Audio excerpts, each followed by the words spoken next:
Hello guys, अस्सलाम वालेकुम। Welcome back to my channel Sumi lifestyle में। कैसे हो आप सब लोग? आई होप आप सब ठीक होंगे।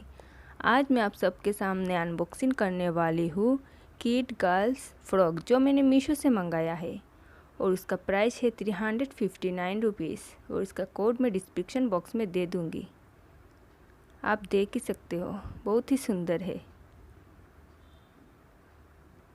और उस पर सीक्वेंस का वर्क दी गई है और जैसे पिक्चर में दिखाया गया तो बिल्कुल वैसे ही दिया है।